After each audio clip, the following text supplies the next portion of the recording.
Part 3.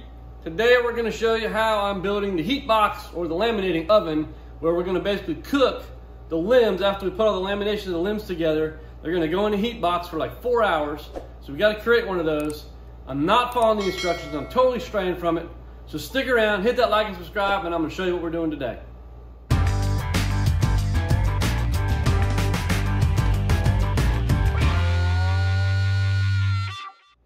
So Bingham's plans calls for getting 2 4x8 sheets of 1/2-inch plywood. I went to the hardware store and you can see what happened. Okay, we need 2 4x8 sheets of 1/2-inch plywood to make the heat box. And they're like over 70 bucks a sheet now. New rule is been, so we gotta come up with some other method for the heat box because I'm not paying for 2 sheets of plywood for $70-something each. So we gotta come up with something else. So after my visit to the hardware store, I got on Track Gang and I basically posted, look man, it's gonna be like 150 bucks just for the 2 sheets of plywood, let alone the other things I gotta get. And I'm having like heartburn over spending 150 bucks on 2 sheets of plywood because the prices have gone through the roof on lumber. So got a lot of good suggestions. Some people said, look, hey, it's okay, you can let it sit. Smooth on will cure in, I think, 24, 48 hours in 72-degree temperatures. So I could just leave it in my barn, that's fine.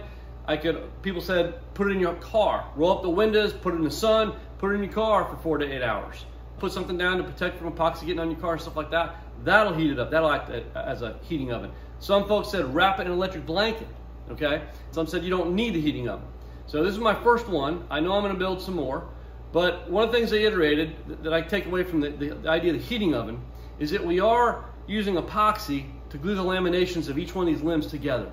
And the idea of curing this epoxy under heat is that down the road, the laminations are gonna last longer in higher temperature. You know the rules of thumb, you don't leave a bow in your hot car, right? You don't leave a bow in the attic, stuff like that, because it could delaminate. And so basically, the higher you heat this thing within reason, and they recommend between 150 and 180 in the instructions here, the higher you heat it up, the better off it's gonna be in the long run for handling higher temperatures. So I decided I'm gonna go ahead and build a heat box, but I'm not following Bingham's instructions. So one of these guys threw out there, hey, if you wanna do it on the cheap, just go get you some foam sheets and use duct tape and build you a box. So I said, interesting idea. So I went down to the hardware store and I found these sheets. These are 3/4 inch sheets. They're already backed with foil. Reflective foil on here already, which you're gonna have to line these things with. If you have plywood, you'd have to line it with aluminum foil or some kind of sheeting. So I already have the lining here with this. This was like $12 and change for one board, okay? So I got 2 of these boards to cut out the box, and it's not very sturdy, you know, it's styrofoam, right? But I'm gonna build the box, and then what I've got a leftover board from when I did some backings of the cabinets that I built not too long ago for wood. This isn't very thin, but I'm gonna use that for the top. It's not gonna fit the size, it's just gonna lay on top. I'm gonna put all my hardware fixture on that. I also bought a roll of insulating foam because I wasn't sure how well that wood will lay on top of this foam. So I got some insulating foam just in case there were gaps or something like that. I don't know if I use that or not. We're just gonna see how well the wood lays on top.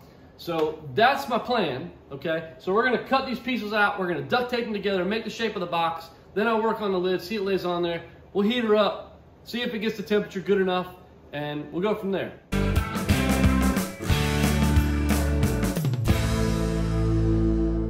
All right, so I got all my pieces cut. You know, this is the bottom. These are the end boards that we're gonna use, you know, go on each side over here. These are the side boards. Of course, we're gonna put the aluminum to the inside. And basically, I'm gonna use tape and just tape this whole thing up. I guess with some, I actually have some silver foil tape that I'm gonna use.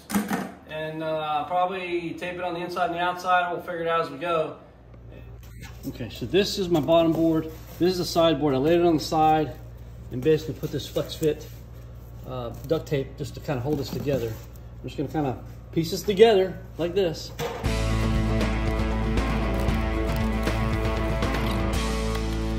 All right. Okay, so basically, kind of see what I got going on here now. You know, bottom, side, or end, long side right there. I just kind of put a couple pieces on like this to hold it in place. And then I started, you know, getting the tapes over the seams. So we're just gonna keep piecing this box together just like that. All right, so I got the box basically all taped up, put together. Kind of see how I worked on the sides there and along the bottom, and basically did that all around. All the aluminum reflection is on the inside here. And again, it's just styrofoam, so you know, it's not super sturdy. But here's what I'm gonna do for the top. This is just a thin sheet of plywood that I got for some backing for some cabinets I put together. But I got my light sockets, and this board's a little bit longer and a little bit wider. Plan to just put this on top. I'm gonna wire these light sockets in here. And basically what I did is I measured this board from the inside dimension. So this is the start of the inside of what would be in that box over there. Again, this will be on the inside, if you will, measurement. And then I divided that into 4 sections, and from there, just put these light sockets in the middle. And basically, I think I'm gonna keep my wiring on the outside, is what I'm gonna do. So I'm gonna drill some mounting holes for these light sockets, another hole for the wiring to go through, and I think I'm just gonna keep my wiring on the outside, except for where I need to run a thermostat in. So that's basically what I'm doing now, just kind of getting this. And my plan is to, once this is on, with the power switch and all that, is just to lay this on top, and then I'm gonna run a test run and see how hot it gets.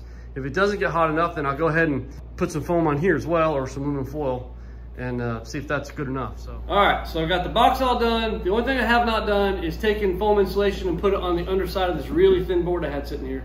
But I do have all my lights mounted. I'm not an electrician. I just Googled how to do this stuff and put it together, so I'm not going over how electrician. Google it, they tell you to wire it in parallel. That's what I've done with the bulbs. Thermostat's hanging down here on this end. I got a reading down in here, or a temperature reader down here, which right now it's showing 82.6 degrees inside the box, because that sensor just came from outside, and it's 78.4 in the barn here that this reading. So I'm just gonna lift this up. Oh, I don't break anything. Gonna lift this up and show you that, flip it on, and boom, I got all the lights going on in there. Those are the 4 200-watt light bulbs that I've got. The sensor's down at that end on the ground. And so we're gonna leave this on for a little bit. It is now 4:14, 4:15. So we're gonna let it run for a little bit and see how well this heats up. All right, here we go. I just turned the thermostat take off. The thermostat's supposed to be rated around somewhere between 150 and 180. And my sensor is below the thermostat, so a little further away from the thermostat, but it just went off for a second. So 149.9 is what I'm showing here. This looks good. So now I think the oven is ready. I don't even need to line the roof of this thing. Like I talked about putting foam reflection under here, but I don't think I'm gonna need to now because I'm hitting 150 degrees. I think I'm okay. So that pretty much wraps up the box, this video for the heat oven. So we're ready to move on to the next step. So y'all hit that like and subscribe and stay tuned, and another week or so we'll have the next part out.